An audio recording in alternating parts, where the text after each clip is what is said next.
and welcome to UK Versus. I am joined by architect of the villain era of 2024, Justin Burch. How are you doing, my friend?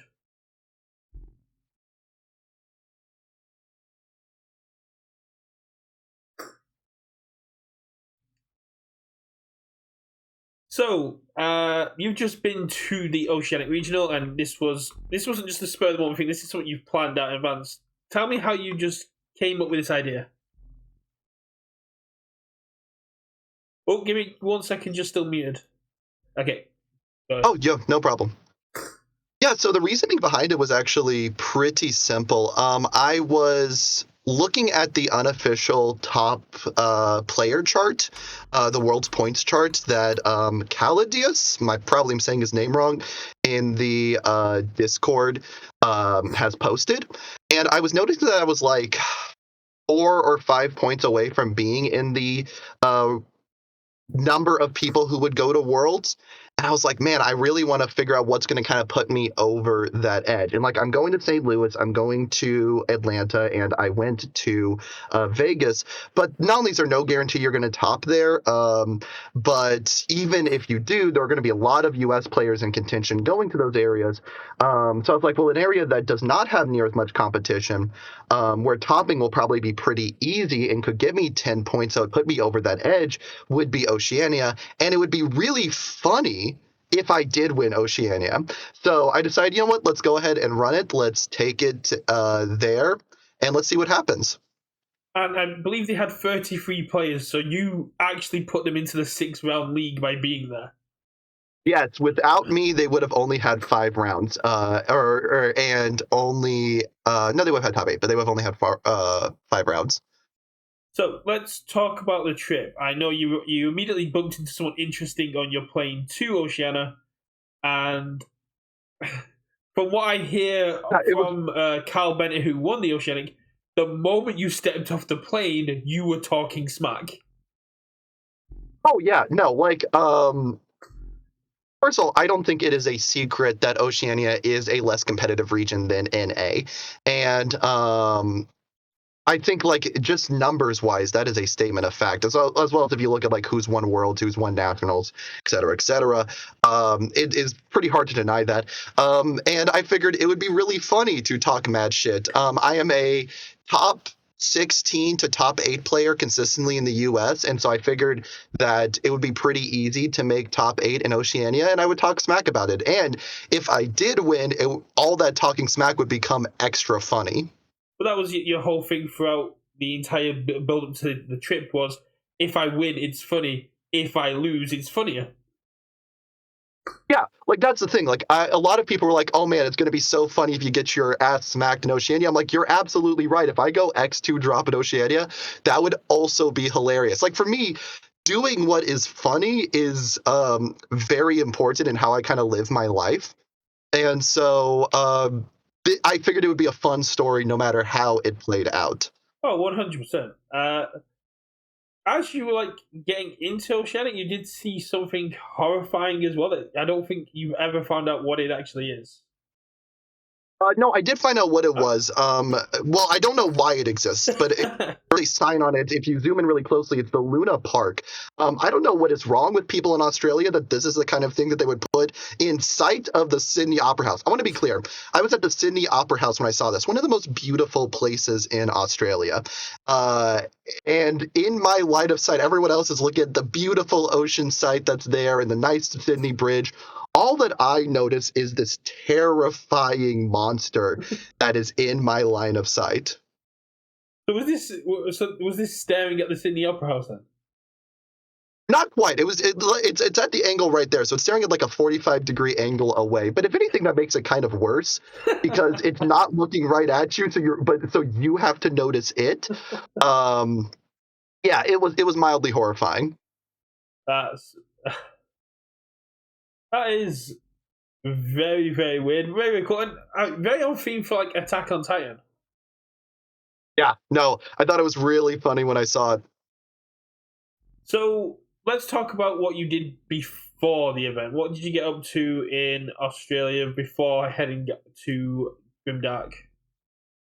So I hate to talk shit about Australia for reasons beyond just their tournament. The thing I will say is Australia's kind of boring from a tourist position. So I was in Sydney for the day before, and I was like, oh, well, Sydney's such a famous city. There's so much to do. And if you're really interested in nature stuff, there is a lot going for it. There are nature walks, there are hiking trails. You can go see the bridge, which has this nice water line. I'll give credit where credit is due there. In terms of non-nature related things to do in Australia, it gets very boring very fast. I did a tour of the Sydney Opera House, and that was pretty neat. I am a bit of a musical person myself. Um, but besides that, there was kind of nothing, and there wasn't any operas that I could really make in my schedule there because I only really had one day where I wasn't jet lagged to hell and back. You didn't want to do the Crocodile Dundee tour? Oh man, I should have. That would have been really funny, but I didn't have the time, unfortunately. So you didn't get any practicing? You didn't head down to like Grimdark on the Friday and do some testing? No, that was the one thing that I kind of wish, and I don't think it would have affected my performance very much because I had practiced this deck so much in the weeks prior to the tournament. But I do wish that I had gotten just a little bit more practice in the couple days before. The problem is that like my entire testing group is US, and so they're all offline during most of the prime time of Oceania. And the trip to Wollongong was going to take too long. I either had to commit to doing tourist stuff in Sydney, which would mean I didn't get prep time, or go straight to Wollongong, which would mean I didn't get any of the tourist stuff. And of those two, I thought it was more better for my like soul to take time, go to the Sydney Opera House, stuff like that. That's fair enough. So let's move on to day one of the event. What was the atmosphere like compared to NA events walking into, as you said, a much smaller and less competitive feeling event? Yeah. So the big thing is like the pressure felt way more off. I'm not sitting there going, oh God, am I going to run into Kevin Broberg day one or Tim Keith day one? Or even if like I was in EU, you might have like a Mike Hardiman that you might be worried about running into. There weren't really those names. I'd already looked at the list and I knew Young Choi was not there because he's a New Zealand player. So the only player there who had like much of an established history was Bailey, who I believe had made Worlds the year prior, and DeAndre Greenwood, who had won the previous regional. And both of those players, I'll let you finish that. I'll let you finish that. I'll get on back. I was gonna say both of those players. I didn't feel like there was any player that I saw there that on skill level was significantly above mine, where I was going to have an uphill battle facing them in the same way I would when I sit across the table from again like a Tim Keefe or a Broberg or a like even like a Phil Burch. Yeah, that's fair. I mean, you have got Zane, but he was head judging, who got top 4 in Worlds 2022. Yep. You've got Brandon, who is Oceanic champion, who was hosting the event, so couldn't take part.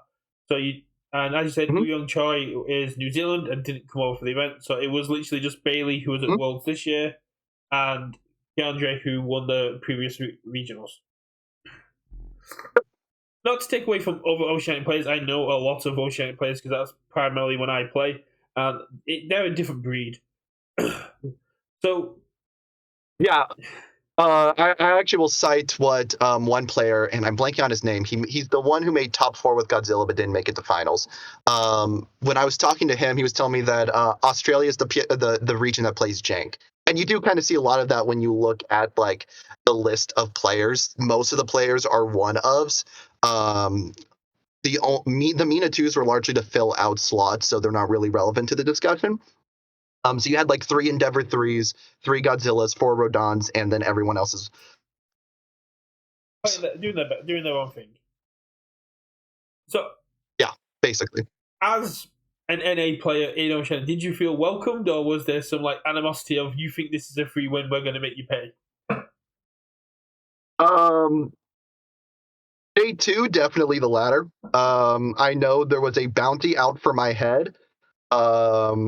Day 2. We'll get to day 1 because day 2 is hilarious. Yeah, day 1, not really. Most of the players I played against weren't really that freaked out about topping or not topping, and the only player that I really played against who was really nervous about topping was probably Bailey. And Bailey's an insanely respectful player. I don't think Bailey has a mean bone in his body to talk shit. He was the only one who felt bad about the shit that was getting talked against me. So yeah, no, I did not really feel that much pressure day one. Also, the rounds weren't the only round where I really felt like I was having to kind of like think very carefully to win the match was probably that round 5 against Bailey.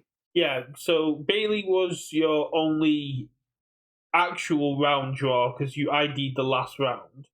And yeah, as I said, Correct. I had 0 losses, 1.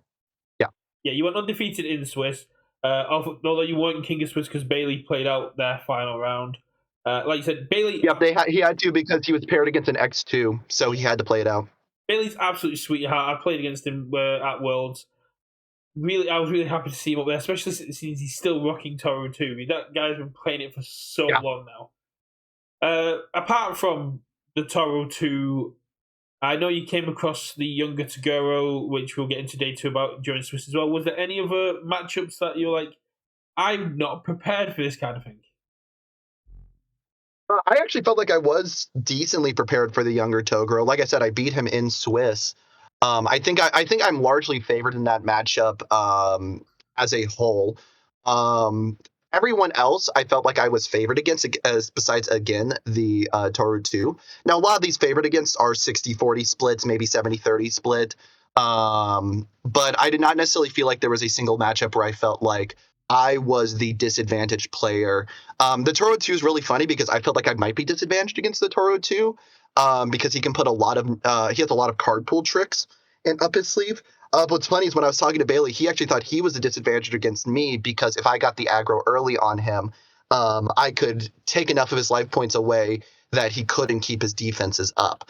So depending on who you ask will tell you who thought was disadvantaged in that matchup. Every other matchup, I felt like I was the advantaged player. And what other matchups did you have? Because round 6 you ID'd. We know you went against Toru. We know you get to go. So who are the other 3? Yeah, so prior to Swiss, I do one practice round against the top 4 Godzilla, the Throw Godzilla, and I win that matchup. But then when we go into Swiss itself, it is I am blanking on my round 1. I know my round 2 is against Endeavor 3. My round 3 is against Younger Toguro. My round 4 is against the finals Godzilla, Nathan Amos, I believe, and my round 5 is against Bailey. And my round 6 would have been against, I believe, James, but we ID'd. Yeah. So, I mean, for all the one-offs, you kind of dodged it and went against very meta characters. Yes, I definitely. I'm actually seeing if I can look and see based on who is on the list who my round 1 was. I will have to relook it up because I am. Oh no, I know my round 1. My round 1 was the one like weird one up I played against was a Mirko 2 kick deck was my round 1. That's kind of fun. Yeah, that's pretty. Yeah, cool. But it's one of those decks. That deck is a super bad match. It's one of the few like cheese matches I've practiced because a locals buddy of mine, Clinton Thomas, really likes Mirko, and so I've played that matchup a couple of times. And it's also a matchup that's very favored in Rodon's direction because a deck that can block 2 or 3 times before having to let an attack through is really bad for Mirko too. And that one, Air Rodon can do just fine. Yeah, that makes sense. So you go through your King of Swiss up until when you ID, and then Bailey has to play out. But you're still going in as second seed. How are you feeling at the end of day 1? So I remember it was really funny. I was talking to a locals buddy going into day 2 because like, man, I'd be surprised if Justin doesn't win this. And I wasn't thinking that at all. My goal was to make top 8, and I immediately made my goal. So I was like, if I win from here, it's great. I'm then going into single elim, and I always believe in single elim when you're in like a top 8. No matter how much better you think you are than the other players, your chance of winning a top 8 in a trading card game never eclipses about 40%. Simply because like bricks happen, rolling 3s happen. There are too many things that you have to have go right in 3 rounds in a row against players who are at least competent enough to have made top 8 that you can never guarantee. It's not like a fighting game where you can guarantee the win in certain matchups. So I was putting my odds. I was telling someone, I was like, my odds is about 40% that I win, 30 to 40% Bailey wins, and then the remaining percent is someone else. And don't really know the other players to say confidently enough. Someone else amongst the top 8 wins. That's fair. So you leave the event. Do you do anything that evening, or are you just like absolutely out of it? Hmm. Besides grabbing some dinner, no, I don't do anything else. I grab dinner. I check my deck list about 3 or 4 times just to make sure that I'm not missing any cards. Because I've always freaked out about like losing a card during day one, like a card falls under the table and you don't realize it. So I'm checking like 3 or 4 times to make sure that all my cards are in order. Other than that, no, I'm good to go. Did you get the dinner by yourself, or did you accompany the Oceanic players? Just by myself for day one. I was a few people were going to do side events, and like Guile, who I was one of the people I was really talking to most of the trip, had to do a lot of like end of match stuff and like prepping for the next day. So I just grabbed food on my own. No, that's fair. So you rock up to the event day 2, and I hear doors are closed. You're outside. The other guys are outside, and then from what I'm told, you immediately start going, "I've got this. This is mine." You just got. Yeah. A lot. Some of that's a bit. Some of that's to be funny. But like I said, I was putting my odds at about 40%. I think I was the favored player to take the event because I think Bailey has less. I think most of the matchups in top 8, I was putting my odds at about 70-30. It maybe even higher for the pony matchup because I think my deck plays really well into pony. And I know the Ocho 4 matchup really well. And so as long as I do not get to finals and it's against exactly Bailey, I think I was favored to take the tournament. Yeah, I mean, you knew your first matchup was against the younger to go. You beat in Swiss. You were going Hmm. first, and Yep. from what I'm told, no offense to the younger to go player, but I believe they were a newish player that had just played younger to go Yep. because they knew it was quite powerful, and they were quite nervous Yep. about taking you on again. Yep. Nope. That is absolutely what happened. For context, yeah, no, I won't talk any specifically negatively about decisions he made during the game, but yeah, no, he was clearly a newer player from how we played. So, what happened in that game? Sure, yeah. So round one, I take pretty easily. I put on a lot of early game pressure, and he's not able to handle it. And so I take him out. Not really an issue. Game two, he goes first and builds into multiple Keiko's aids, and perception control, which really keeps you from putting on any early game pressure. And he's the going first player. So he gets to ramp up to like 15, 16 pretty early. And I'm a little cautious to go into deadlock. And I think that that was my mistake. I think that's the one game where I feel like I maybe made a misplay. I think I should have just eaten the deadlock early and then tried to kill when he overcommits. But I ended up playing a little too conservatively that game, so he just gets to a point where he's getting +8 damage on every move. And my deck is one where I can block 2 or 3 moves, but then I might need to let a move through, and that's a deck that at late game you have to block every single move. So I end up losing game 2 in what I think is a fair match. Game 3, I don't draw the gas early to assemble much early game pressure. And I think I play it really smart. I think I did exactly what I was supposed to do because he gets to about 7 or 8 foundations.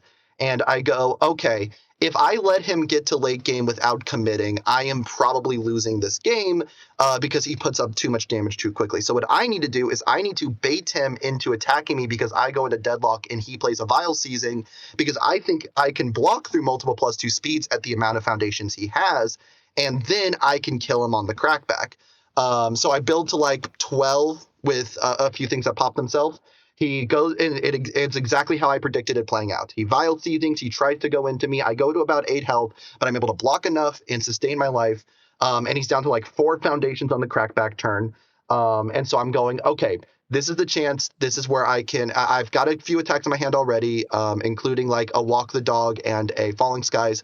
So I've got the gas on him. I should be able to kill him as long as I check okay. I play my first attack. I look at the top 2 of my deck, and it's 2 3s. And I go, that's not a great start. So I have to go the Walk the Dog next to draw one of the 3s off the top because I was out of draw power in my stage. And then I proceed to check nearly all 3s for the rest of the turn, including through a Keiko's aid. And so I get to the point where I've passed everything up to a 9 difficulty attack, and I have 5 foundations left up. And I've checked so many 3s. If I check a 5 on this Falling Skies, I win the game. I play it, I check another 3, and that just happens sometimes. Yeah, it sounds like a pretty rough game in all honesty. Like you Yeah, said, like I said, it's single elim. It is the nature of single elim. Like sometimes your deck will disagree with you in single elim and you'll lose no matter how carefully you've played that game. I've had that happen on both sides of the aisle. At Gen Con in 2023, I'm 16th seed against Jacob Johnson on Tokoyami, who's first seed. It's a matchup that should be like 80-20 against me because I'm playing an aggro deck, he's playing an aggro deck, and he's on the draw or on the play, and I just draw into, or he just draws into no attacks for multiple games, and so I'm able to kill him. Like, it happens. so I hear the moment you lost, some unnamed hero who went on to win the entire event started a round of applause. Yes, people were very excited when I lost, which I thought was funny enough. I mean, it was just great to see. Is it Tobin? Tobin. Yeah. Yeah, it was great. I mean, it's great to see Tobin get to top 4 in their one of their first events. It's the first time they've ever topped, so great experience for that one player by Great for him. themselves. No, absolutely. You got to get a hell of a story out of it, but let's talk about the deck. So you went in with an absolute beast of a deck of Rodan on air. Mm-hmm. What? So this is a deck that. What? Yeah, this is a deck that like a lot of people have, I think, been kind of ignoring or playing incorrectly. So I've seen a lot of people when they build Air Rodan, they are trying to do either they're not using Lightning Rod at all, or they're trying to do cute stuff with Lightning Rod. They're trying to do things like, oh, I can Lightning Rod into Invisible Infiltration, and I can get a permanent foundation off of Lightning Rod. And like, that's cute, but you're not going to kill people like that.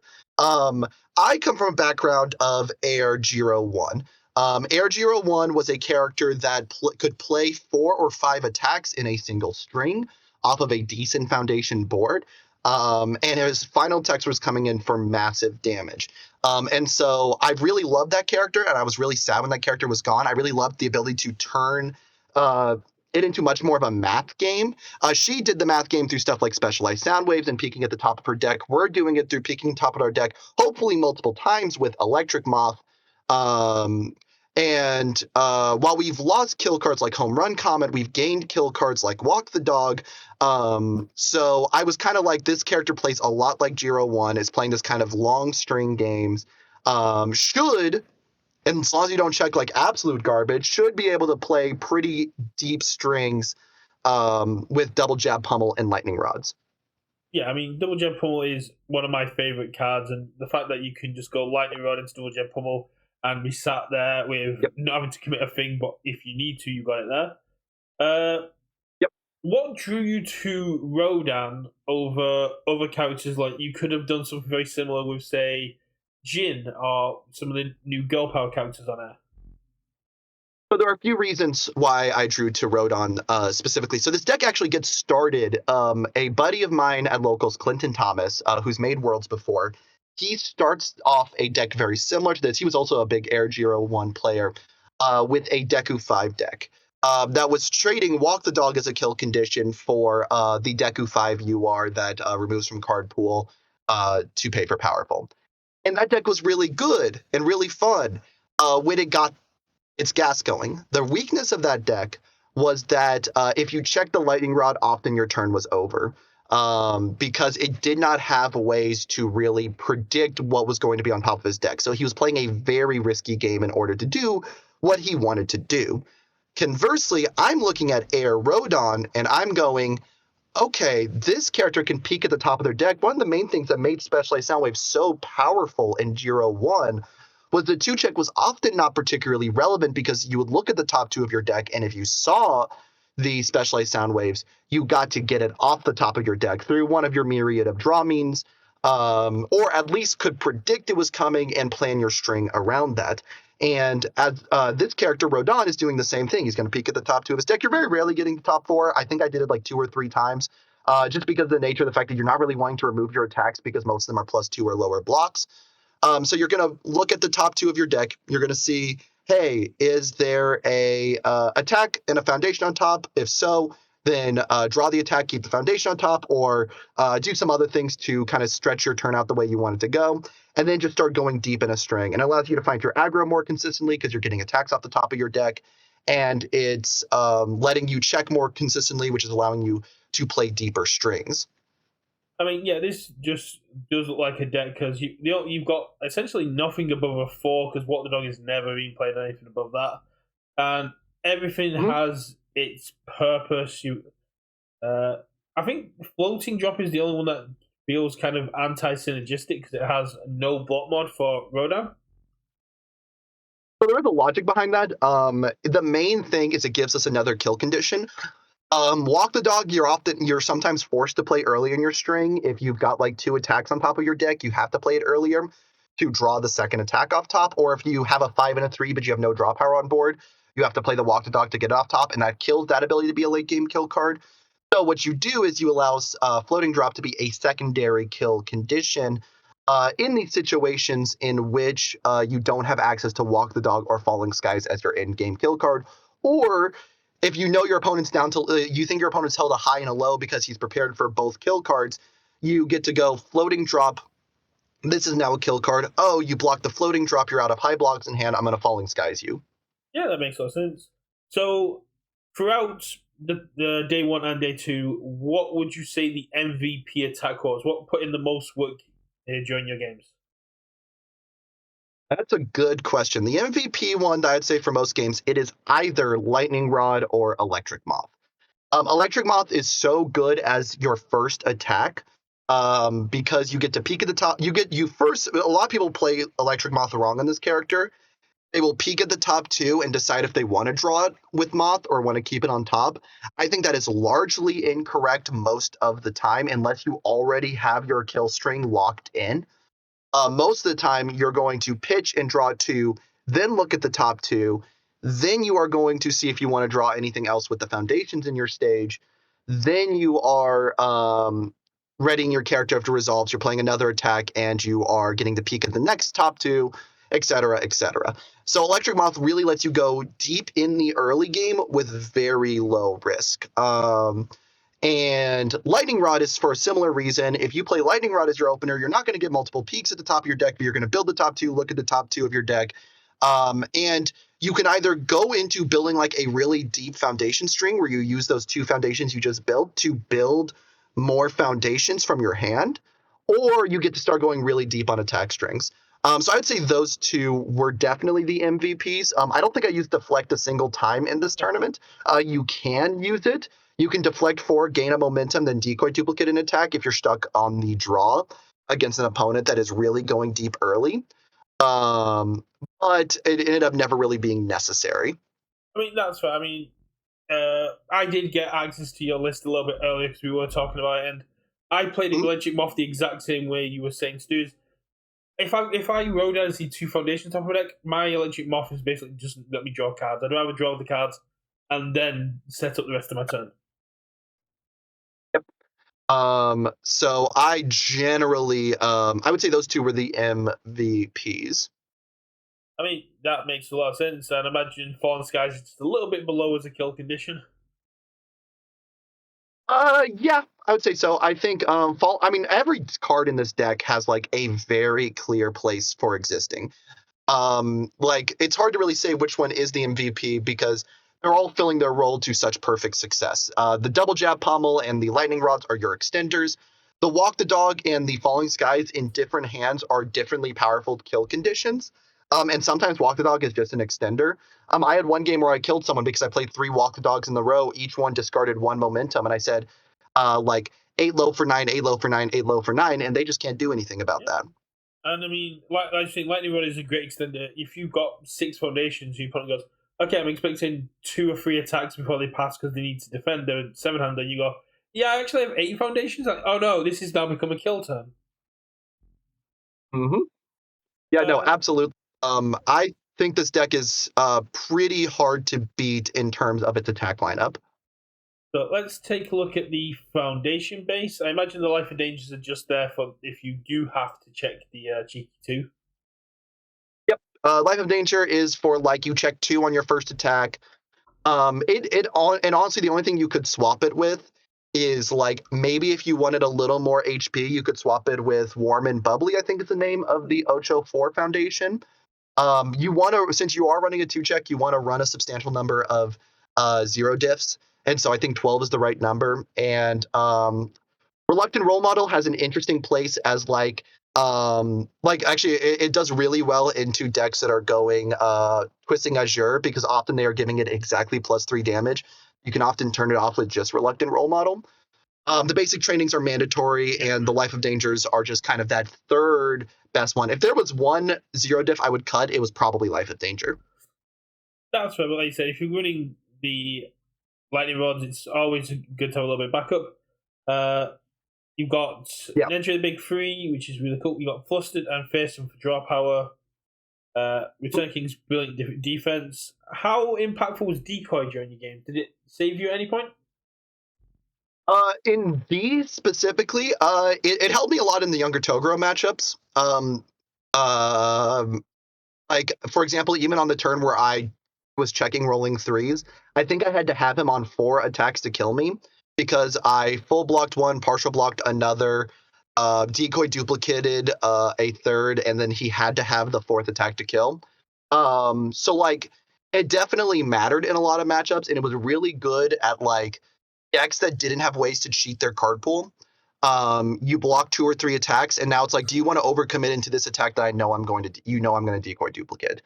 So like in the Toro 2 matchup, it wound up feeling really high impact on the board. Imagine that would be the same situation with Cape, being like, if I've got a decoy and a Cape, like how much do you want to commit to this turn? Yeah, that's the reason why, despite running a 2 check, we still run 2 copies of Cape, is because Cape really tells people overcommitting is so dangerous into my character. You have to really have an ability to kill through Cape, and that's really hard to do. Weather Blades. What was going on Yeah. there? So Web of Blades was a attack that, or a foundation that was set up for like specific matchups that I could see myself encountering. There are like weird jank matchups that can be really uniquely hard for Rodon. Like a good example of this would be Kuwabara. Kuwabara against most decks doesn't feel that dangerous, because any deck that's putting big damage on, he has to commit so many foundations to try to DR. But against specifically Rodon, where most of your attacks are coming in for 4 damage, you are in this position where like a good DR character can really slow you down, and really make it harder for you to assemble lethal. So you play 2 Web of Blades in the main board to kind of help with those edge cases, to kind of go, oh, you are trying to hit me with 2 damage reduction a turn. Now you have to hit me with 4 to do the same amount. Yeah, I mean, I knew it wasn't in there for the speed because Rodan just gives speed on Facebook. It basically goes, you need to get this to -2, or it's coming and get you for something. Yeah, basically. Let's talk about Dragon's Fortune, because you know personally I have a very big fondness for this card. Yeah, I was a bit mid on this in testing. This is a card that I'm gonna have to consider if I keep or not. You are, so much of your damage can come from momentum kill cards. I still think this was right in specific matchups, but the matchups where this was right against, I didn't really run into. This is really good against your like Bionic Menaces, your +2/+2 kind of matchups, where doing -3 damage on every attack can be high impact. Or theoretically, maybe against like your Biakos, where if they don't get the 5 diff, they're putting +3 damage on normally, and so you're able to kind of negate their character. And they're trying to eat a lot of attacks, so you're going to get a lot of free momentum. I've had a lot of success against Azure players who go +3, go, yeah, cool, -3. Yep, that's another one. That is, I believe I did do that actually against the younger Toguro in Swiss. I'd have to rewatch the clip to say for sure. But I think I do actually stop one of his twistings with a Dragon's Fortitude. I think it's a good card. It is one of the 3 cards in this list that I'm reconsidering going into St. Louis in terms of the main board. It's these 2 and Quick Response. Um, I thought it was decent. I just it didn't come up as much as I may have would have liked it to. That's fair. I mean, we did back and forth between putting it in the side. But Mhm. it's a really good card for those specific matchups. But like I said, if you don't run into them, it's kind of a blank card. Yep. So let's talk about quick response then, because I am quite high on this card. I absolutely love it. I think it's one of the best deadlock cards we have out. What is making you think So, about put it into the side? so some of it maybe is because it was a one of, I didn't see it very often, so it just wasn't very high impact. So the reason I ended up putting it in, this is actually a last minute inclusion. I originally had 4 nice tries in the deck for better early game aggro to ability because they can then ready themselves on defense. But I was like, you know what? I'm thinking a 4th card that can convert the Lightning Rod Foundations into another resource would be beneficial. Because I already used Naturated Chant of the big 3 for that, but this would give them a way to get additional speed. But we already put so much speed on things that ends up not feeling particularly high impact. And while the Deadlock is good, what we need in Deadlock is not normally more speed because we already have basic trainings and we have our face. And we're already zone flooding them. So, like, yeah, you can convert everything to a low to make it scary. But then that just leaves a high But, block for Fawns, guys. yep. So I thought it was decent, and like it might stay in the deck. It might, as a one of, it's not big enough for me to really worry too much about. I just did not notice it too much in the actual playtesting of the deck. Oh, that makes a lot of sense. And Supersonic Flight is just an absolute beast in Rodan as is, because it's Yes, draw power. there is a reason. There is a reason we risk a 3 diff in our 2 check character. Supersonic Flight, shockingly, I almost never was able to use its stats at this tournament. I just never really got it turn 1 in a way that was super effective to use. But being able to add +6, +3 to a stat is crazy. Even if you consider the fact you're already going to normally get speed, this is normally going to be 2 more than what is on average on the top of your block or your top of your discard pile. So you can blow this up and get usually the equivalent about +4, +3 in extra stats, plus you draw a card. The reason why, even if you're not building it though, it's still crazy to have in the deck is it combos so exceptionally well with Electric Moth. You Electric Moth, you discard this, you remove that, you draw a 3rd card, usually after you've peeked at the top of your deck to see if you want to get an attack off. And so now you've drawn 3 off the Electric Moth and gained 4 speed, so it's a 7 high for 4 that's readying your character. So even if you never build this card, even if you're so terrified that 2-check, you go, I don't ever want to build this going first, you still get so much value out of this card. Yeah, even holding it, you get a lot of value. It makes a lot of sense. There's also a really funny thing you can do for people who are thinking of running this deck. You can, if you think you have too many high blocks in your hand or the +4 high block's not going to be advantageous in your hand, build your turn as normal, play this knowing you'll fail it, and then on their first attack, do -4 speed, draw a card, and you can swap it out for anything else, and you got -4 speed on their first move. Yeah, that makes a lot of sense. You take a little bit of damage, but you mean you can kind of recover, or you can. No. I'm not saying you do it on block. I'm saying you play your build turn as normal. Then play this like an 8. Like you attack, play this on like an 8. You go, I'm going to fail this. Then on their first attack, the top of your discard pile is now this. You go, hey, -4 speed to your first attack. I'm going to draw a card. Now I'm going to block with something in my hand on basically a guarantee. Yeah, unless like their first in hand is Val season make a check. That's an absolutely solid strategy. Yeah. You have to think about like the specific matchups, but in many situations, this is advantageous. So, same question as for the attacks. Any particular foundation that came through as MVP or outperformed what you were expecting? I played this so much in testing, pretty much everything was as expected. The only one that maybe underperformed a little bit more than overperformed was Flustered, not because of what Flustered does, but because I didn't run into the matchup where Flustered is really crazy, which is I was really expecting to run into Amajikis or Toga 3s, where Flustered says get rid of the Black Abysses in their momentum. And without running into that matchup, Fluster was just basically 4 more copies of Fearsome Transformation that check a 4 instead of a 5. So that was maybe a card that underperformed a little bit. Other than that, I'm pretty happy with how every card performed. Apart from Dragon's Fortitude, of course. Yeah, again, Dragon's Fortitude might move to the sideboard. Speaking of the sideboard, we've got Every Smiles, Cape No Return, Training. Mm-hmm. Are you scared of the throws? That's a lot of throws. Yes. I thought because Luke Bennett, I believe is his name, ran Biako at New Zealand, and I was like, this is a very aggro-oriented place. They may want more Biakos, and a +5 damage throw character is a big problem for my character. So I ran 2 training with gunheads, and then I ran 3 confused. The confused actually are multifaceted though, because what the confused can also do is they can force out an early EX. Because if you, let's say you're against an Amajiki and he is playing Armor of the Wolf and he doesn't immediately EX to whatever speed makes things unblockable, you get to go remove EX from your attack no longer has EX. Or if he does EX, but you know he can't kill you without the powerful side, you go, okay, powerful's gone. You can't kill me with powerful.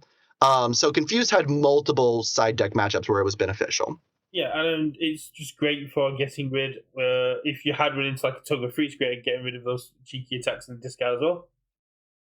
Mm-hmm. Childlike appearance. That's the one that puts the speed to 0. Yes. So, Yes. what specific, apart from like the throw hate, what were there any specific matchups that you thought I need this sideboard for? Amajiki. The childlike appearances were actually predominantly for Amajiki. You turn it to you after he EXs, you get to set it to 0, then block and commit something of his. So it forces him to kind of overcommit on or undercommit on speed where things are more blockable, because he knows you're just going to do this if he doesn't. And you need multiple foundations that answer his kill move, because if you just have like a foundation or a foundation and an asset, a single copy of Chimera Kraken kills your defense against his kill move. So this diversifies your end board a little bit. It also incidentally helps diversify your end board against specifically the Toya free or stun attack, the one that says like name a foundation, commit all copies of that foundation. If I Ice-Blade did have in the Execution? Toro, Yeah. yep, I did have a Toro 2 matchup where he called decoy duplicate, and I committed like 2 or 3 decoy duplicates. So against Toro 2, having a more diverse defensive inboard is really good. And against Toro 2, it also ends up being beneficial because you can destroy it and block, and you can commit something like a So Manly or a condescending explanation that he's going to try to use to disrupt your turn if you get back to your turn. So Childlike Appearance ends up being very good. In fact, it is one of the few cards I'm considering possibly putting in the main board. Yeah, I was just thinking, like the Toru 2 game, that's going to be pretty much an instant slamming. Yeah. Water's I defense actually is think no joke. the reason why I think I draw instead of win in Swiss against him is because I forget to side in childlike appearance. I didn't really think about how beneficial that could be until after Swiss. But if I had gone to finals against him, I definitely would have sided it in.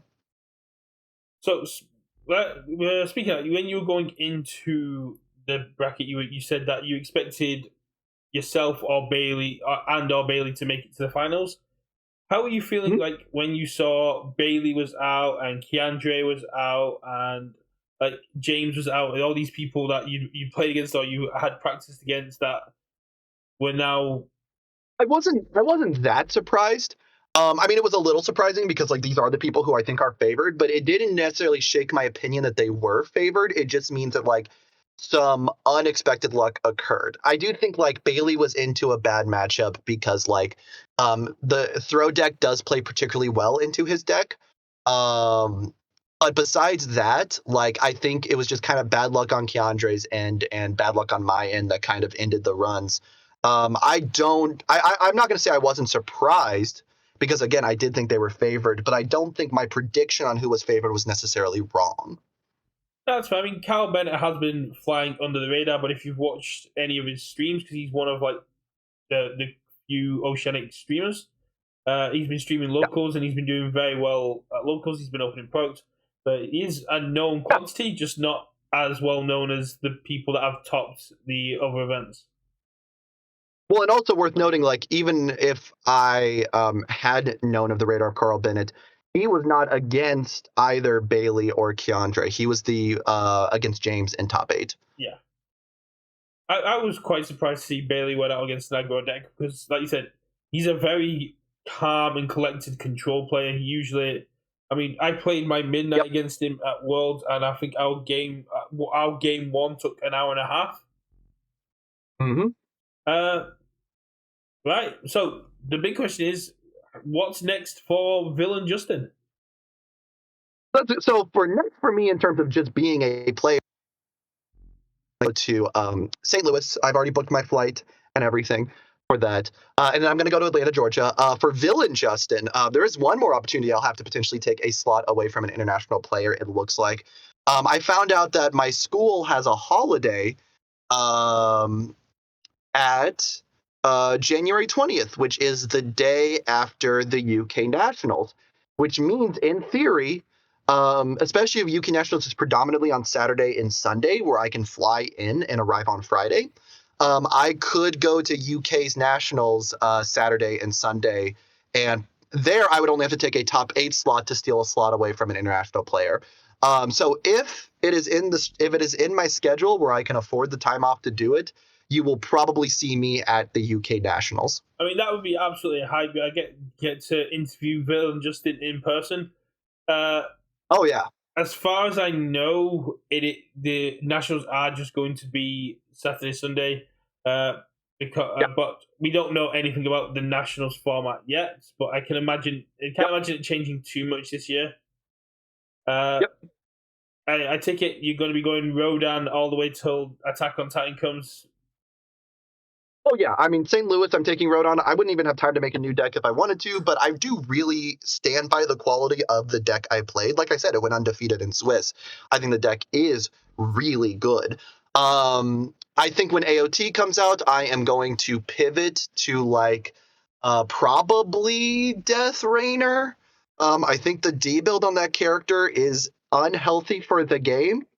And I've been doing already playtesting with it. If it is as good as I predicted being, I think Death Rainer is going to be a problem for the format. So I had a game which I was unable to finish while I was recording with a friend, Connor, where we played Younger to Go versus Death Rainer, and it was pretty much just night and day. They're the same character, just one debuild your stage as well as giving it a lot of damage. Yeah, I played against. I think the biggest thing is Rainer just means 5-handers can't play the game. I played against a Hood, and it was very funny to see the Hood go to 33 life as a 5-hander, and then I started 34 life. That was very funny. But besides that, he goes in, he has like 7 foundations before I transform because I build really bad in my opener, so I don't get the turn 2 transformation like I want. But as soon as I transform, he flips 4 foundations, and I blow all those up. Then I use split body control and tutoring Kirishima to flip his remaining foundations and blow those up. I block with like an armor titan attacks to ruin even faster. Then I'm also playing cards like the acid splash and the 5-diff Wolfwood Destroy Foundation to blow up any of his face-ups. And I ended up getting him back down to 0 foundations at one point. And he was just like, what am I? He ended up like trying to just go in on attacks that he could not pass. And then we did the same thing against the Kirishima 2, and this one I get the Transform 2 build, and I don't think he gets above 2 foundations from that point on for the rest of the game. It seems like I think Rainer... like worse Minata 2. Worse as in more toxic. Oh, yeah. No, I was about to be like, are you kidding me? So this is a character, for those of you who don't know kind of My Hero, this is kind of a crazy character because I don't think in the history of universes or universal fighting system, there has been a character that could debuild on every single attack. And yes, it is only debuild face downs, but debuilding on every single attack means the value of your remaining debuild cards in hand and on stage go up exponentially, and all of your flip foundations, or your flip arrival foundation cards, now become eventually debuild arrival foundation cards. So I think this character is a problem. And I will probably take him to Atlanta, assuming he does not get hit before that tournament. For me, it's the 2-for-1. The fact that you go, I'll play an attack, +2 damage, I'll commit my foundation. I'll play my next attack, I'll destroy the foundation I committed, and then you have to blow up another foundation. So that's 2. I got rid of 1 foundation, you got rid of 2. The way I explained it to someone, I was like, the crazy thing about this character is if you have an enormous axe on field and you've transformed, you can trade 1 foundation for 4 because you go commit enormous axe, blow up 1, sacrifice enormous axe, blow up 1, build a face down, commit the face down, blow up 1, sacrifice the face down, blow up 1. You have traded 1 foundation on your stage for 4 of your rivals across 4 attacks. Are you thinking about playing it with the Kirishima Fury that says the next time you destroy a foundation in your turn, build the top card of your deck face down? So I'm looking into the options for that right now. The big question right now is, does he need additional debuild in his attacks over what he gets in his foundations? And if the answer is no, then you're going to trade it for really good value attacks. You're going to run like Battle Aura releases, and you're going to run your Vile Seethings and all of that. And then you don't really need the Hardened Fist. You can still run it if you want. He does get to build with it, but you kind of need mostly Furies to use it because the combo is a Fury. It does become a free build in him. You can, if you play it, you can sacrifice a foundation with Raynor, build it back face down committed with your response, and you get the floating build one. So it is arguably worth considering, even if you are not going to debuild. But I think there are too many other value cards that don't have Fury on them, such as Falling Heal Strike. I think is really good at scaling your foundations up. That I don't think there winds up being room for it in practice. I mean that's more than fair. I think after playing a quick game against Raynor, it's an absolute nightmare. Apart from Raynor, is there anything from Attack on Titan that's kind of caught your eye? Krista's really cool. I was on the plane with Guile when Krista was revealed, and I was talking to him because he was immediately like, I don't think this character's that good. And I go, okay, but hear me out. You go Double Trouble, discard 1, draw 1, get 2 count. Well, you first review, get 2 counters. Then you go Double Trouble, discard 1, draw 1, get 2 counters. So you're at 4 counters. You go down to 3 counters because you stun 1. Double Trouble also has stun 1, so you stun 2. Then if you have a momentum, you echo it. Discard 1, draw 1, go up to 5 counters. Go down to 4 counters, stun 2. You've now stunned 4 of their foundations. So now you go walk the dog on a 5, pass it or whatever, commit whatever you need, stun 1 more, put whatever you want to pick up, it could be a second walk the dog, on top of your deck with the 4 remaining counters, and then draw a card with walk the dog. So I think the combo potential of that character, I don't think she has enough discard quite yet. I think right now you have to play too many attacks that aren't kill cards to enable her discard cycles. But if she gets like 1 or 2 more Chaos discard foundations or Order discard foundations because of Attuned in AOT, I think she becomes a really real character to consider. That makes a lot of sense. I mean, yeah, Krista, I'm loving the wall counters. They seem very thematic, and the fact that we are getting a lot of use for them. Looking forward even further, we just had the announcement of all the new IPs that are joining for the rest of the year. Anything there catch your eye?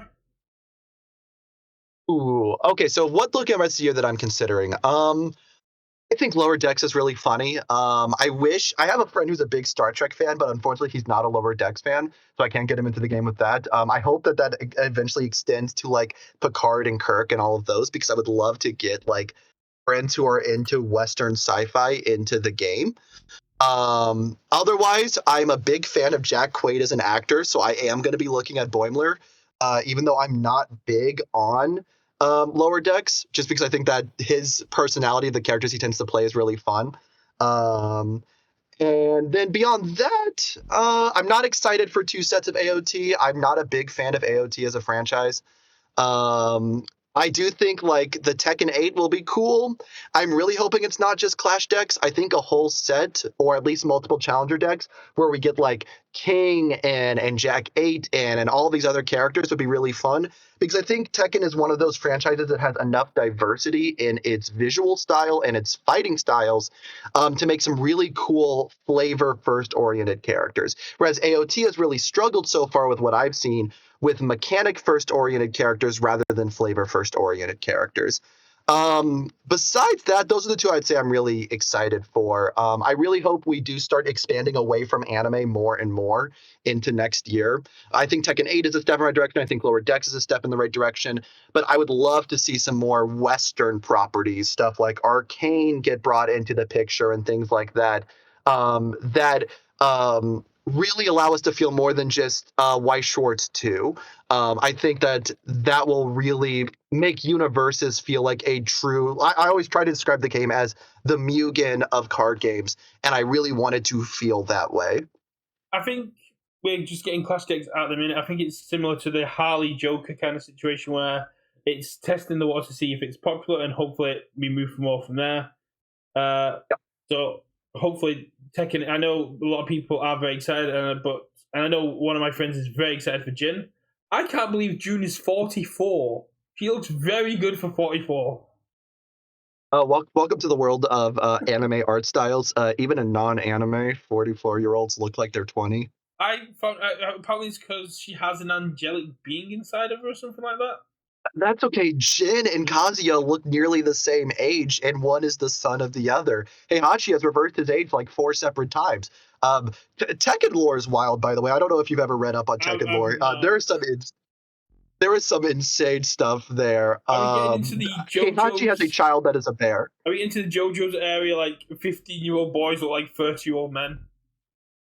Thankfully, no. Talk about a franchise where I am terrified if we ever got the rights to, just because I'd be terrified of the people that would join the game. JoJo's would be horrifying.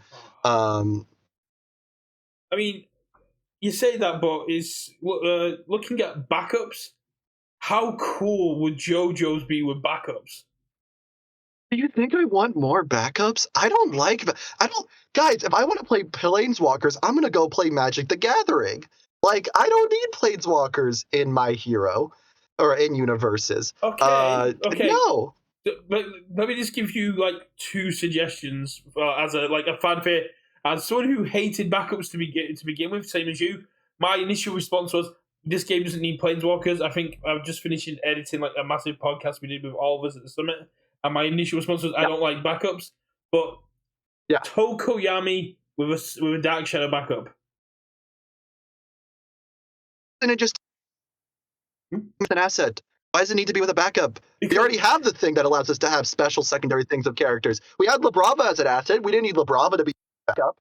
Yeah, but you can't punch an asset. Sure you can. It's called Destroy One Rival Asset. There are cards that do that. That's what you're taking away design space to you're forcing people to play specific cards to deal with these assets. Okay. So you're getting me. Hold on. I'm going to talk a little bit about backups. Okay, so I don't like the backup design right now. There is one backup I like the design of right now. I think our Armored Titan Attacks is like a really, really good card. I think the fact that it transforms on block is really good. I think it's actually scary because I think it is either Ruin 2 or Ruin 1 plus block 1 rival attack, and that is a scary thing to put on a card. But that card's easy to transform. Most of the other backups we've shown are either not worth running as pure backups, like the medium and large Titan, or are attacks that are so high cost to play that they're not worth running in 90% of decks. Like Colossus Titan. Colossus Titan, in theory, is an insane card. Lose 8 stamina or whatever to commit or to discard 2 rival cards is nuts. You can put on the Void symbol where you Disarming Glance and abort an attack, then discard 2 more of their cards, and they're probably at 0 cards in hand. That's nuts. However, it is also a 10 difficulty attack, which makes it near impossible to resolve. I think right now backups are in a weird position where they have to be better than assets to be worth running. But But so far, the way we have done that is we have said, well, we're going to put them on attack so you get double value, but we've made those so high costed that they're not worth running. And dedicated backups have to be better than an asset to run, and have to be better than an asset, but also like not so good that they immediately break the system of the game. Because every single backup that you play as a backup can also be Cape of No Return by your opponent attacking it. So it has to have value above Cape of No Return. So no, I don't. I so far, based on the design of backups, I do not like the design of backups. I do not think they are going to be particularly healthy for the game. I think the second there is one that is consistently meta relevant, it is going to immediately be a problem. I mean, that's more fair. That's something that a lot of people have said to me is a case of they're just assets, and assets only get played if they're crazy anyway. I know the Armored Titan is one that a lot of people have gone to because it transforms on block. The Attack Titan is another one because you're only paying the 8 once, and then either your opponent has to punch it or you just keep getting this 5 diff attack. I don't think Attack Titan is particularly good. I think having to pay the 8 once is such a high cost that forces you to overcommit in the early game. Like, if you play it when you're at 10 foundations and you check a 3 on your opener, you have committed half of your stage to pass it. If there is ever a character that cheats in backups, I could see Attack Titan being good, but you can also never print a character that cheats in backups, because if you print a character that cheats in backups off shift attacks, they're going to cheat in Colossus Titan, which discards 2 rival cards. So I can't see a situation in which Attack Titan is a consistently viable card. I mean, Shishi Wakamaru got nerfed to 8 diff probably because of Colossus Titan. Yes, that is exactly my point. Like, and I've seen people be like, well, they're going to make ways to cheat in Colossus Titan and things like that so that they're worth playing. They're going to cheat the difficulty on those. I'm like, we literally just got rid of a character who could have done that.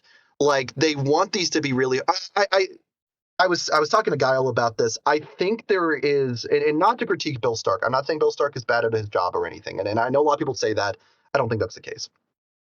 Bill Stark comes from a Magic the Gathering design space background, and I think shift attacks are a good example of his way of thinking. The way that Bill is thinking is, Magic often has these 13 diff character cards that are game-winningly strong, that are insanely crazy. Like Eldrazi's and things like that do these insanely powerful things. But they are balanced by the fact that it is really hard to get to those things. But you can play a slow deck that can eventually get there. The problem is the speed of our game is so uniquely different in its design ethos. Our game is one where most decks, if you draw the nuts and your opponent is not playing defensively, you can kill on turn 2. Most decks can do that against a blank board state, especially against like a 7-hander. So it is really hard to play a truly slow game in our game. Especially a slow game that then invests in a really high difficulty card. Because if you are playing a slow game that invests in a high difficulty card, then you are now taking a turn where you are no longer defensively powerful because you committed 7 foundations to pass Colossus Titan. Which, if you haven't gone to deadlock yet, means you have committed 70% of your staging area. And so I just don't know if the design of our game really allows these incredibly high difficulty attacks to make viable sense consistently. No, I mean, that does make perfect sense. It's one of those things that throughout the articles has been said that they're trying to make games be 15, 20 minutes long, but also they're trying to turn the pivotal turn, like you said, from turn 2, turn 3 in this game, more around the turn 5 marks, try to make the game a little bit longer, but make the games also a bit faster in the interactions. My first reaction when I saw things like the Thermal Blast and the Colossus Titan was, I miss Mina 1 so much right now. I would absolutely love to play this with Mina 1. No, you literally, you basically cannot. The other thing I don't like about these attacks is they have severely limited design space. You cannot print a character that says your next attack auto passes. Yeah. Without putting a printed difficulty limit on it now. That's just it, and it's if you see this in a chaos deck, you're kind of like, okay, they're going to be running. I can't go into deadlock because if my opponent gets double jab pummel down, that's +7 to the next check. No, can't let them do that. Daniel AK is saying these attacks it means that they can't bring back reversal because if you block with an attack that has shift, you've played it in your turn, so you get to build it down, which means it's when I at the summit I did ask about reversal and I was told it was still on the table, but it seems very unlikely while shift is still around. Well, I also don't like, speaking of that, I don't like that shift has infinity. Or all these shift techs have infinity. I think they're going to limit design space very severely by doing that because now every single deck that is trying to cheat out attacks, you have to ask, could it play Colossus Titan? Could it cheat out Colossus Titan? And every deck does that. And about another Magic comparison, I saw someone compare these to Eldrazi's, and again, these are just the Eldrazi's insofar as that, like, the Eldrazi's, I believe, and I could be wrong, were colorless. So the idea was they could be put in any color symbol, and they're trying to do the same idea with the Titans. I just don't think they're going to work the same way with the Titans. I think so far, pretty much every single one is not going to see play. I think you might see female Titans. 7 diff is right on the edge where you can probably get away with playing a 7 diff. And picking up any kick or punch could be good in a specific deck. If she had kick or punch herself, I would feel more confident in that decision because then she combos with kick or punch cards. But without that, I don't know even if she could see play. What do you think about these symbols on the backups? You mean the fact that they all have infinity? No, so if you look at like Reyna, when he flips, the chaos and death symbol and the set symbol become inverted. So rather than being pink background with black, it becomes a black with pink. I think that's a decent visual way to like show that what is the transform side and the non-transform side, but it's so subtle, people are pretty much not going to notice. In fact, I did not notice this until you are telling me this right now. Like that's kind of neat. The only thing I don't like is the fact that I think, and it might just be your sizing, but it looks like no, this is definitely not your sizing. The death symbol is not only inverted, but the skull is slightly larger.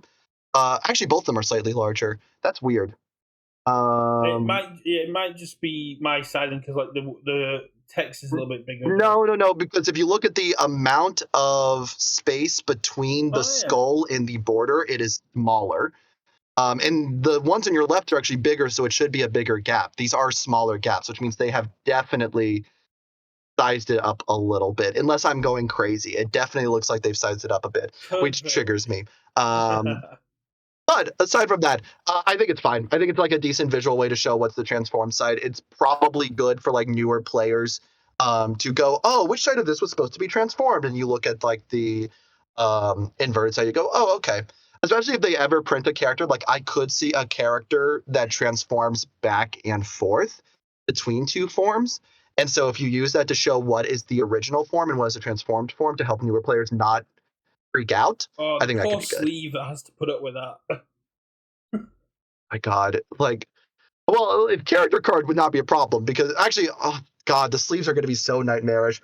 Like, I get so worried at Worlds because I'm decently rough with my sleeves when I play games.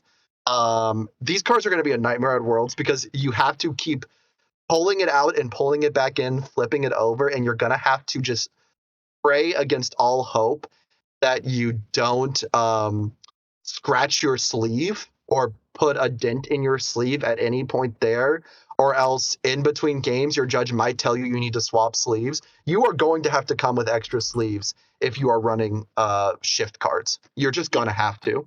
I would like to see ruling that you can literally just have like another copy of them to the side and a different covered sleeve. I really want that as well. I really hope they allow that because that would be so easy to do. Even like it just would make the life easier. Because like you're saying, if the attack time does pop off, that is one that does keep transforming back and forth, and having to keep taking it out. The people in the chat are saying that if it was a character, it could be in a clear sleeve. No, I agree that a character could be in a clear sleeve or slabbed or whatever. I'm saying that for like your backup shift attacks, those in the main deck, you're going to have to swap back and forth because you swap them when they go on the stage, and when they leave the stage, you have to swap them back to the attack. Yeah. You're minimum doing one full flip. If we get like Yu Hakusho, the dark whatever the next one is with the full bring before full brings, and you just get like Kurama switch, like a Kurama attack that keeps flipping between a Yoko form and his Rita form or something like that. Yeah. No, I think so. Like I will say with the transform mechanic, I'm not sure how I feel about shift attacks. I think they are kind of clunky to utilize. I think I also think by the way, new players are gonna get judge call errors because they're going to forget to unflip when it goes to the graveyard, and then they're going to check a blank and they're gonna get judge called for it. So And I think that's a pretty easy solution. I asked about this at the Yep. summit. If you forget to unflip, if you forget to do it after a game, you're not. It's going to be very lax rules enforcement because the card is supposed to be in your deck, and it's a very easy fix of just unflip it. Yeah, I figured. And so like that's not hard, but it is going to be annoying to have to deal with people judge calling. If my opponent ever has it, I'm just going to be like, look, dude, just unflip it, and we're not even going to call a judge. Like we're good, because you know what it should be checking. Well, Magic, we let people fix their mistakes. No, I'm not going to angle shoot people. Unless, like the cool thing about the character, I always tell people the cool thing about the World's Prize being a character card is it kind of is a deterrent from being an asshole to people. Because you can, if you're an asshole, people aren't going to give a shit that you got a character card. If you're a person that people enjoy hanging out with, enjoy playing with, or you're a heel and you kind of play up the villain like I try to do with the international players, then it will be more fun when you get a character card. Yeah. That's what I was going to say. Is you say that you like won't call a judge if someone doesn't flip something, but if you're at UK Nats. We'll consider it. I mean, we'll consider it. Like, if I know you're on your last warning, maybe specifically against you, Brett. I will consider that specifically if I'm against you. Just because you brought it up. Oh, we're just gonna have like a judge at the table. Like, both you. I only annoy our judges. No. Let me be clear. I'm gonna be the one getting judge called because I'm gonna forget. I am so forgetful with stuff like that. I know what's gonna happen. The bigger issue is that all of the UK players are going to be like, no, let's angle shoot Justin here. He doesn't belong here. So we've got a question from Daniel in the chat of if you got the next character card, would you want it to transform, or what would the transformation be? Oh God! I mean, I have to have if I won Worlds next year, there would have to be a transformation that I am like normal me. I know exactly what I do. Good and evil would be its symbols. Normal me. I don't know what the effect would be, but it would transform into villain Justin. Like it would just transform into my villain arc. Static. If your opponent is not an NA player, flip Justin. Yeah, that would be funny if your player's region. Oh my God! If they let me print a static that says if you are not currently located in North America, transform this character, and I have 2 effects, I'd be so down. And it's some sort of like busted ability on. They would never let me. They would never let me do that. But if they let me do, I don't know. They let someone compliment a rival character. Imagine like villain Justin would be you in a full Uncle Sam outfit with a flag cape with an eagle on the arm. Oh, I'd be so down, man. Dude, that would be so hilarious. No, I have like 4 designs. If I ever won Worlds, which hey, maybe it'll be next year.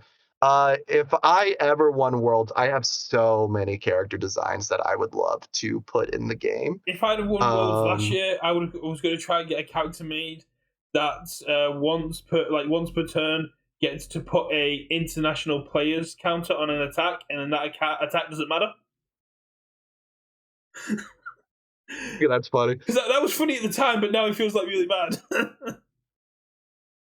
No, I was thinking like what I would. My ideal. I will tell you what my ideal character design is. Have you ever seen Scarlet Meteor as an old UFS card? I have not. No, let's. So Scarlet Meteor says destroy 1 foundation, build 1 foundation from your discard pile. So this card was crazy. I think it's been banned in retro now. On an attack because it was like what you could do because True Identity used to not be first form, it used to just be form. So you could do stuff like True Identity, commit, get +1 on your attacks for all the turn, play Scarlet Meteor. Now it's on a 4. pass it, blow up True Identity, rebuild True Identity, and now it rebuilds ready. You commit it again, so for the rest of the turn, you have +2 attacks. This card also had other reasons it was nut. It had like powerful 3. You could destroy assets to pay for powerful.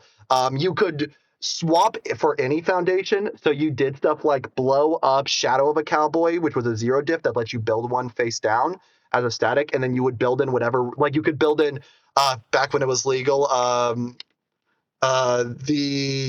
the Kirishima 1 band 3 diff I'm blanking on? Coordinated effort. So I built a deck for retro that was Mike Hardiman actually, because Mike Hardiman did +X once per turn or on a commit cost where X was equal to the number of foundations you built. So I would do stuff like Scarlet Meteor, blow up a Shadow of a Cowboy to build one face down, building coordinated effort. If they blocked the Scarlet Meteor, I would have had built 3 foundations on my first attack. It was one of the most fun decks. I love that ability. So I would do a 5-hander that was destroy 1 foundation, build 1 foundation from your discard pile, and as 2 enhances. 1 enhance is this attack gets +X damage. X equals the number of foundations built this turn.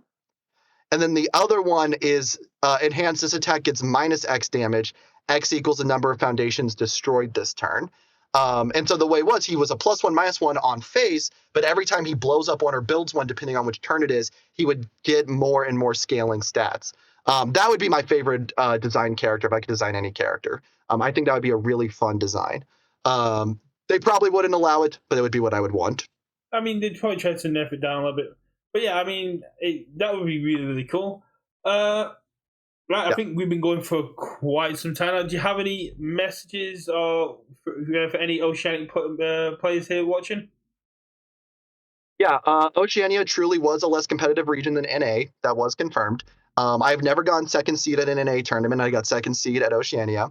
So just that's a statement of fact. I can't wait to go to UK Nationals in January and prove that EU is also a less competitive region than NA.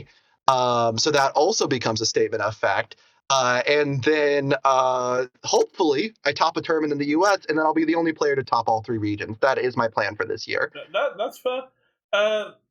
Don't forget to bring a retro deck if you come to Worlds, though, because if you don't do well, we always have retro going on Sunday. Absolutely. I would be more than happy to also bring a retro deck. Actually, a real retro deck this time, and not some stupid 59 action Azure Inferno 7-hander deck. Have you seen the new card that got released by UVS today? Oh, Bearded Titan, yeah. Bearded Titan right now sucks. Since we have to commit to 1 resource symbol, Universal Fighter just does not do enough. Right now, with not enough attuned, even with the full 300 card set, I would be shocked if there's enough for it. If there is ever enough attuned, like after each year rotation where the resource symbols go out, if attuned becomes the new mainstay, I'll be re-examining that character every single year. So what if they print some really cool attuned actions like Chomp, and we just slam Azure and a lot of attuned actions and actions that draw cards into Bearded Titan? So there is a question of, and I don't think it's going to happen. So that card is fair if you get enough action. Although Heroic Clash is set 3, right? Or sorry, that card is set 3, right? Or is it set 4? Heroes Clash. Yeah, set 3. No, I know. What set is Azure from? Is it from set 3 or is it from set 4? Azure set 3. So you got to the end of the year. Yeah, so that rotates out at the end of this year. So there is no shot that that's going to be a problem by the end of this year. Now, is there a world where you take that character into retro? Because now you can on all 3 symbols chain that, because like the issue with like the most versions of the Azure deck, actually Azure is banned in retro, doesn't matter. Azure's banned in retro. Yeah, no, I don't think Azure is going to be particularly scary. I think the amount of actions you would need, there's no way they're going to get by the end of the year. I think Bearded Titan is going to be bad through this year. I think in a world where we have 8 sets of attuned in standard, he'll be worth looking at. I mean, yeah, that's kind of fair. I guess it depends on what we see in Attack on Titan. I think he's going to be a sealed and like draft and spotlight kind of mainstay because you just get to play everything. We'll see. I don't think I think Spotlight right now might be I don't like how Spotlight's gonna look from the characters I've seen so far. And standard or in sealed and draft. I mean, we'll see. A lot of it is, and this has been a comment that people like Nick Reagan have commented a lot on. With every character having two symbols, how bad is draft going to feel? Because so previously, mathematically speaking, you had about 50% chance that any one card shared one symbol with you in draft and sealed. So that means that in a pack, you would see 5 on average. In 6, you would see 30 on average, which I believe is the minimum for a deck in sealed. Might be 40, so you may have to get a little lucky. 40. But even still, that means that, as long as you get a little bit lucky or you pick a character that's got a little favorable in your direction, you should be able to make a full deck out of all of your cards. The problem that I see with draft in this one is with 2 symbol characters, that 5 out of 10 goes down to a 3.33 out of 10 because with 6 symbols and 2 symbol characters, each card should have about a 33% chance. Maybe there's enough infinity that goes up a little bit. Yeah, Dan's right. Sealed ignores symbols. Draft does not ignore symbols, though. So there is a very realistic world where draft ends up becoming bad enough that you cannot get consistently 40 card decks in draft. And if so, then you are going to have to start looking at characters like Bearded Titan who could draft everything. But that we'll have to wait and see. So, would the draft strategy then just to be picking up as many attacks as you can on your symbols and be using the rule that you can play cards face down as 2 diff foundations? I think it's 3 diff foundations, but it is going to be a thing that you have to consider, yes. A lot of it is going to depend mathematically around how big is infinity in the set. We know all the Titans have infinity, and they may have use in draft play because you can play a really slow game in draft, especially if you're playing a character like Raynor who's going to put -1, -2 damage on everything. Look at how long Ryukyu 2 could play in, how long she could survive in draft with just -1 and a similar health total. So like there is definitely a world where like Raynor in draft is just terrifying, even if he never transforms. So we'll see. I'm very curious to see how the design of this ends up turning out. I mean, that's just it. We're baby crafting with what 45 cards of 297, and we've got a month. That's my point. Yeah, we've got 5 weeks to go, so we're all it's great to see so much hype for it, but there's so much more we don't know yet. Yep, absolutely. No, I 100% agree with that. Right, it is 10:30 for me, so I'm gonna get ready. That's fair, my man. Great having you here, Justin. Have you got any smack talk for any of the NA players you're going to be seeing at the weekend? Hey, NA players, you may be better than EU and OCE, and that's not a question, but you're still not hot shit. I'm gonna come to kick y'all's ass this Saturday. I feel like I need to fund a trip out there now to. Go ahead, and you'll lose, and that's fine. Like you can lose. What do you mean? I come out there once a year and lose anyway. What do you mean? You know what? That's a fair point. My bad. Hey, you'll get some good food while you're over here. You'll get better than what? Beans on toast? You'll get better food here than that. Don't at least my bread isn't cake. I'm pretty sure. Excuse me. Are you acting like cake is? Hold on. Is your way of trying to shit talk America that cake is bad? No. Is that your way of shit talking? I don't want to make a sandwich out of cake. Excuse me, if I could make a sandwich out of cake, that sounds delicious. What the fuck are you on? You can go buy a cake to make sandwich out. I don't want my bread to be cake. I like sweetness. I like you're just like, man, American food sucks. Your food's sweet. And dude, you got me. You guys care so much. I mean, when I was in Florida for the Worlds, we went to the Indian restaurant near the venue, and I was like, I want a vindaloo. And the guy's like, no, you want one of these? I went, no, mate, I want a vindaloo. He's like, no, you can't handle it. You want this? Like, Excuse me? In the UK, I'm like, yeah, give me the hottest thing you got. Yeah, if you die, go for it. And it's like in the US, like, no, you can't handle our vindaloo. You're not allowed it. It's like, the hell. I'm just gonna tell you right now, if you did come to U.S. Nationals, if you did fund a trip there, I'm taking you out for some Texas barbecue. I'm gonna show you what some real ass food is. You don't know real food until you got our Southern barbecue. We know how to make good food down here in the South. We do a lot of other things wrong. I can't do nuts. I know I can't do nuts because of Robin's schedule. But I'm looking to come to Worlds regardless of whether I qualify or not. That's my goal. Orlando's got decent food. It ain't Texas. It ain't the good Midwest, but they got decent food there. But yeah. Dan's saying Vindaloo. Oh yeah, nuggets are great, but not everywhere has the specialty nugget dishes. But we keep getting sidetracked. You smack talked EU, you smack talk NA, you pretty much smack talk everyone. Hold on. Hey, I hate to interrupt you. I have made statements of fact about EU and Oceania. I haven't smack talk. Smack talk implies it is opinion. Hold on, you haven't got any data for EU. You've made predictions of EU, but you have no data to correlate. As a matter of fact. Hey, buddy, did you guys have a finalist in Worlds last year? I mean, did you? Not really, no. Oh, okay, yeah. So you're right. I don't have data. I just have the results of Worlds from last year. But my bad. Year before EU did. Oh, great, the year before. But wait, who won Worlds last year or the year before? The most competitive Worlds? Was it an American, Kevin Broberg? No, nobody remembers. Oh, that's right, an American. Nobody remembers who wins events. It's all about who plays the most interesting deck. Yeah, the Midnight deck that won Worlds. That's not the most interesting deck in 2022. I mean, I'm still proud of my day one run with Dabby going 4-1.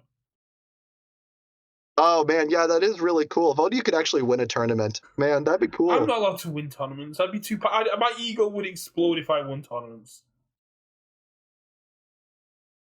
That's true. And you guys don't understand, like the nuke that is coming if I ever win if I win an international tournament ever. You are lucky that God decided to put 3s on top of my deck in top 8. If I win an international tournament ever, we're never hearing the end of it. I'm pretty sure JJ still says that he's the UK Nats champion because they're all technically EU Nats now. Hey, you know what? I respect it. I agree with that. So, best of luck in St. Louis, you're my guy. I'm gonna head on.